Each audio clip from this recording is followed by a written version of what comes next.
एक क्वेश्चन है भाई, an elevator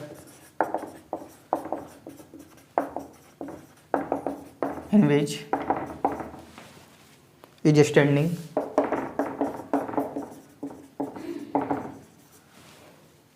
is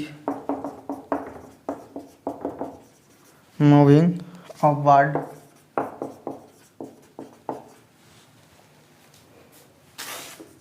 with a speed 10 meter per second. If the man drops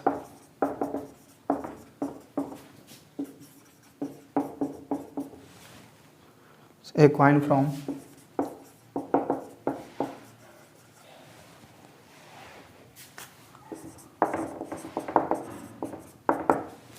a height of 2.5 meter, it reaches the floor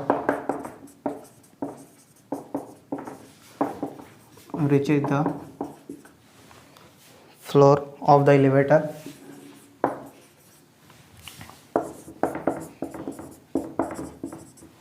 the elevator after time.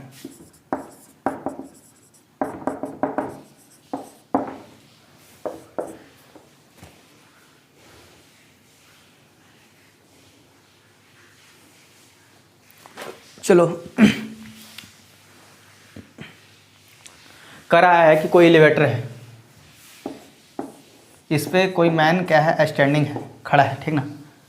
कोई भी elevator है जो man क्या है, standing है और क्या कर रहा है, ऊपर की ओर जा रहा है, ठीक ना। Upward speed 10 metre per second, speed दिया गया 10 मीटर पर सेकेंड से क्या कर रहा है, ऊपर की ओर जा रहा है। फिर कह रहा है if the man drops A coin, जो हाथ है अपने से ऊपर की ओर क्वाइन को क्या करता है, गिराता है, from a height of 2.5 metre, 2.5 metre से क्या कह रहा है, 2.5 मीटर हाइट से क्या कर रहा है, क्वाइन को गिरा रहा है। तो पूछ रहा है कि it reaches the floor of elevator after time, तो पूछ रहा है कि टाइम क्या हो जाएगा, एलिवेटर आफ्टर टाइम। यहाँ पर से क्या कर रहा है, बॉल को एच हाइट पर से गिरा रहा है, तो टाइम पूछ रहा है। तो अभी कुछ नहीं, एलिवेटर को रुका मानो और इक्वेशन यूज करो, अभी हम बताएं। तो टाइम पूछ रहा है, बॉल को ऊपर की ओर जा रहा है, तो कौन सा यूज होगा, ऊपर से कॉइन को क्या कर रहा है, गिरा रहा था, कौन, डाउनवर्ड मोशन। तो T is equal to square root of 2h/g, तो square root of 2 into height कितना दिया गया है, 2.5 बटा g का वैल्यू 10। चलो 9.8 भी ले सकते हैं, 10 जल्दी से सॉल्व हो जाएगा। सॉल्व करेगा तो इसका हो जाएगा 1/2। देखो जेई का क्वेश्चन है, देखो समझ में आ रहा है। फिर से कोई भी एलिवेटर है, एलिवेटर में एक आदमी क्या है, स्टैंडिंग है, खड़ा है और मूव कर रहा है ऊपर की ओर स्पीड 10 मीटर पर सेकंड से। इफ़ द मैन जो है ड्रॉप कर रहा है कोई coin from a height 2.5 metre, 2.5 metre से कोई क्वाइन को क्या कर रहा है, गिरा रहा है। तो कह रहा है कि एलिवेटर आफ्टर टाइम, तो टाइम निकालिए। तो आराम से रुका मानो और इक्वेशन यूज करो। तो डाउनवर्ड मोशन अभी हम ट्रिक बताएं, कोई बॉल को ऊपर से नीचे की ओर गिरा रहे हैं तो T is equal to square root of 2h/g, height दिया गया है, g के वैल्यू 10, यूज करो 1/√2। आपको मेरी बात समझ में आ गई। चलो एक क्वेश्चन और करवाते हैं। ग्राफ का क्लास हम अलग लेंगे एक दिन, ठीक ना।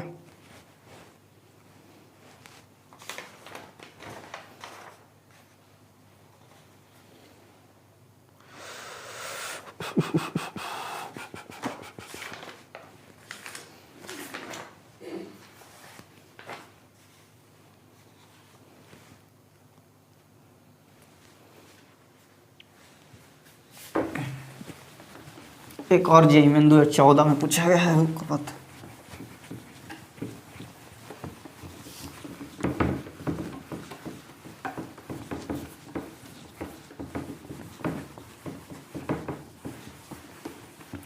अरे कुछ नहीं है यार, मस्ती से पढ़ते रहो। अगला क्वेश्चन है 2012 में पूछा गया है, जेईई 2012 में पूछा गया है। A particle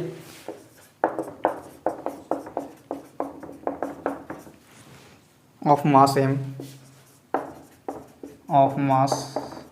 m is at rest. कोई पार्टिकल है मास जो रेस्ट में है at origin at t is equal to 0, t is equal to 0, it is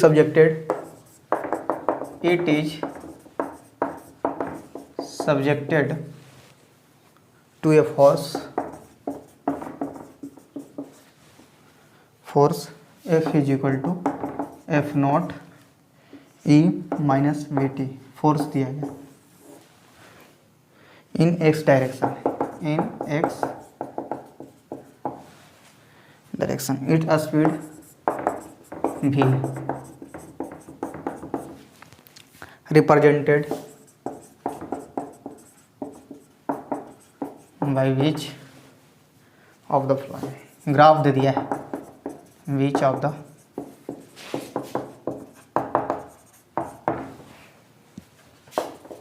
option, पहला option F not O B by M T, दूसरा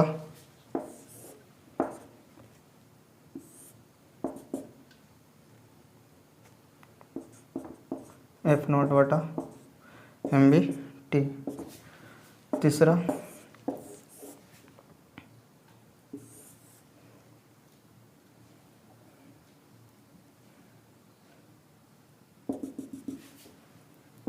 F not बटा M B D, F not बटा M B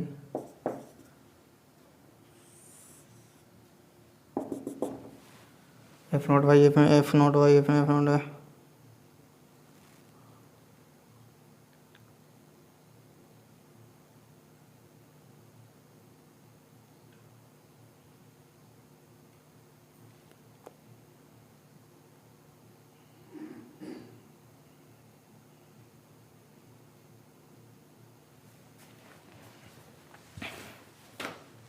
चलो graph है जे में दूसरे बारे में पूछा है, करा है कोई पार्टिकल है मास m रेस्ट में है origin t equal to 0, it is subject to force दे दिया गया F इज इक्वल टू इतना in x direction, it speed represented by the बीच फ्लो लाइन। इसमें से कौन होगा?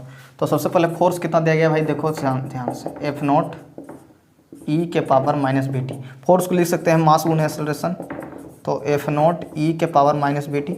क्या लिख सकते हैं, acceleration is equal to F naught वटा एम ई के पावर माइनस बी टी। देखो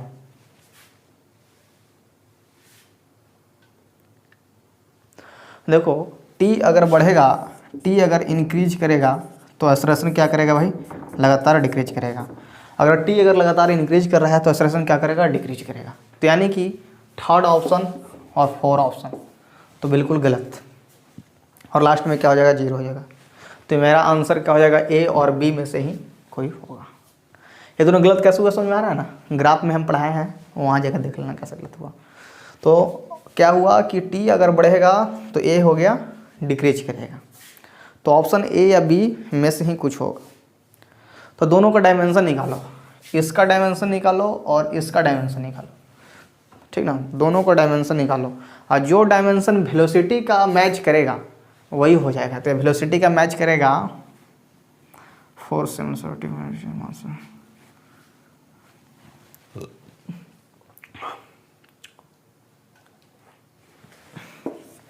ए मैच करेगा। जो वेलोसिटी का इसका डायमेंशन निकालना और इसका डायमेंशन निकालना, डायमेंशन निकालने के लिए हम सिखाए हैं पहला चैप्टर हम पढ़ाए यूनिट डायमेंशन अच्छा से, एक भी क्वेश्चन नहीं छूटा है जेईई मेन का, तो आप लोग वहाँ जाकर पढ़ लेगा। इसका डायमेंशन इसका डायमेंशन, दोनों का डायमेंशन निकालो, जो वेलोसिटी के बराबर हो जाएगा वो आंसर, तो ए बराबर होगा, तो इसलिए आंसर समझ में आ गया। एक क्वेश्चन और 2011 में पूछा गया है,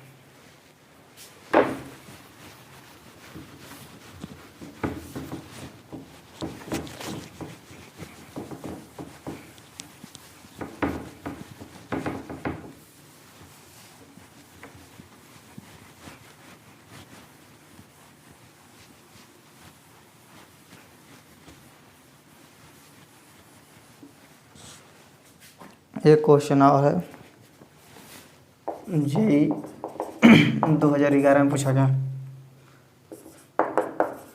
N object moving with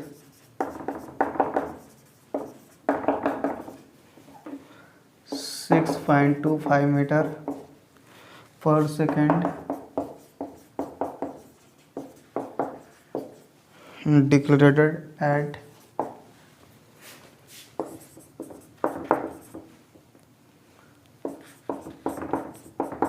dv by dt is equal minus 2.5 square root of where v is velocity।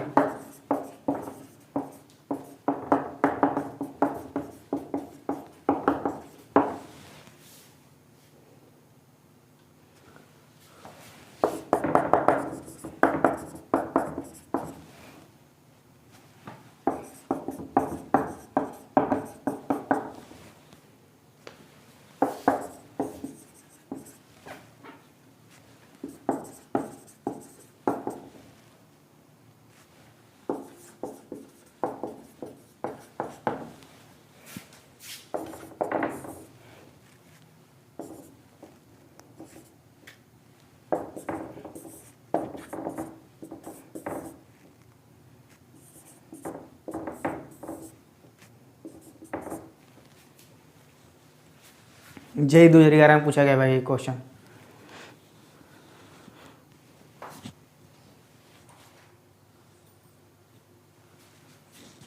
ये क्वेश्चन 2011 में पूछा गया है। कर रहा है कोई ऑब्जेक्ट है, मूव कर रहा है, इतना स्पीड से मूव कर रहा है, डिक्लेरेटेड dv बाई dt दिया गया है, वेयर v वेलोसिटी, तो पूछ रहा है टाइम, तो इनमें से टाइम कौन होगा। तो दिया गया है भाई dv by dt is equal to minus 2.5 square root of v। दोनों तरफ इंटीग्रेशन ले लो, तो v वाला है, v एक साइड कर लो, तो क्या लिख सकते हैं, स्क्वायर रूट ऑफ dv बटा square root of root v is equal to minus 2 dt। देखो तो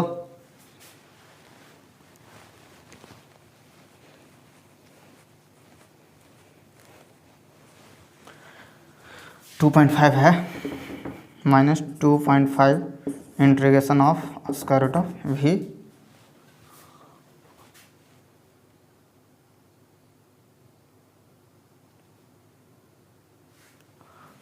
भी तो था D T D T D D T T minus 2 D T integration आता है भाई। और लिमिट कहाँ से कहाँ तक लेगा, स्पीड दे दिया गया है 6 पॉइंट, तो 0 से 6.2.5 तक। ऑब्जेक्ट मूविंग विथ इतना, ठीक ना, टी, ये लिमिट ले लिए। चलो अब लिमिट ले लिए 0 से 6.25 टी और 0 यहीं पर लिखो, वहाँ घीच घीच, ठीक। हाँ, इसको सॉल्व करो, इंटीग्रेशन आता है भाई, इंटीग्रेशन आता है तो सॉल्व करो, आंसर आ जाएगा 2s। इसको सॉल्व करेगा, इंटीग्रेशन है, हल्का है, सॉल्व करेगा 2s। तो देखा जेई मेन का क्वेश्चन हुआ, समझ में आ गया। करा ऑब्जेक्ट मूव कर रहा है 6.25 decelerated at rate D by D T is equal to minus 2.5 root V, where V the velocity, time taken पूछ रहा है, टाइम पूछ रहा है, तो जितना दिया जाएगा बस दोनों सब इंटीग्रेशन कर लो। इंटीग्रेशन का यूज जो है, इंटीग्रेशन कर लो बस, यहाँ से टाइम निकल जाएगा। तो मेरी बात आपको समझ में आ गई होगी।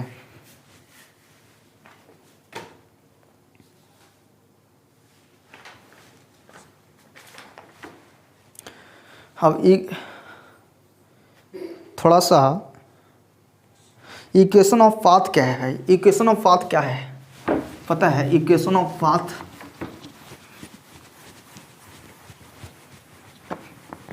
इक्वेशन ऑफ पाथ क्या है, इक्वेशन ऑफ पाथ मतलब एक्स वाई में रिलेशन।